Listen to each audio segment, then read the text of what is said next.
Insidious: The Red Door is the fifth film in the franchise and is a direct sequel from the second chapter. Josh and Dalton return as they find themselves still being haunted by the demons they came across in the first two films when they traveled in the further. So let's talk about Insidious: The Red Door. What's going on, guys? Welcome back to the channel, and today I'll be talking about Insidious: The Red Door. So my initial thoughts on Insidious: The Red Door is that this movie was actually pretty good. For me, I've always been interested to see what they could do with the story after the second chapter of Insidious. From me, I like the first two Insidious films because James Wan knows exactly what he's doing.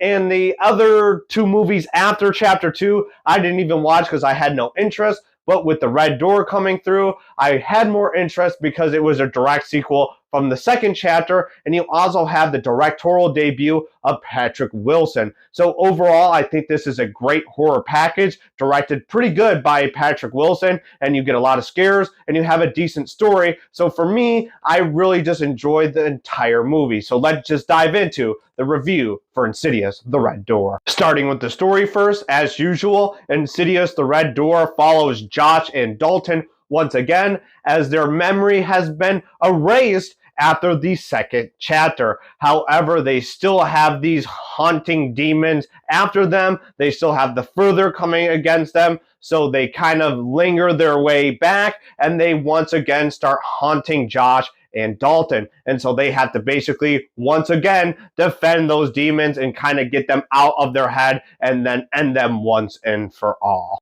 Personally, I liked what this movie had to offer. This story was easy to follow. It was also really well crafted, and the characters in this movie, from the returning ones from the first two films and new ones, were really likable, and I just enjoyed their presence on the screen. Now, with Patrick Wilson being this is his directorial debut, I thought he did an excellent job with crafting this story on screen. However, I personally think this is the weakest story out of the films in regards to the characters with Josh and Dalton of the trilogy, so to speak.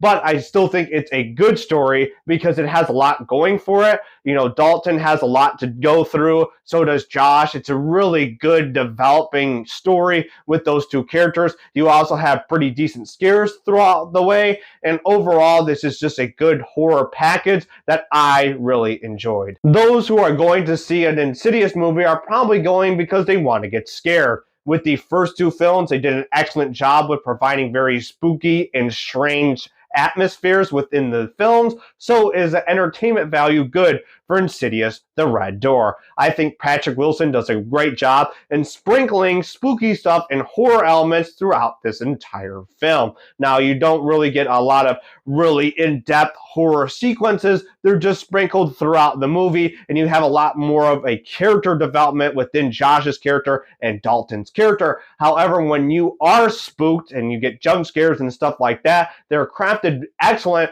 because they're suspenseful and they're executed to the way that they should be in a horror film. So for me, watching this, there was a lot of jump scares that actually got me, and when the spooky stuff happened, I was actually like, wow, that was actually really entertaining. You also have a lot of demons who are in the first two films that returned into this movie. I'm not going to say any of them because I don't want to spoil it, but I also thought that they were really developed, really cool, and they looked a little bit different than they did in The Red Door than they did in the other films, and I just thought it was just really crafted excellently, and I was truly entertained while watching Insidious: The Red Door. Overall, Insidious: The Red Door was a pleasant surprise for me. I really enjoyed this movie, and I tip my hat to Patrick Wilson. This was a very, very, very good directorial debut. Now, it's not the best movie ever, but when you're wheeling and dealing your very first movie, you're going to get a lot of criticism. And for me personally, I kind of give leeway to those who are trying it out for the first time.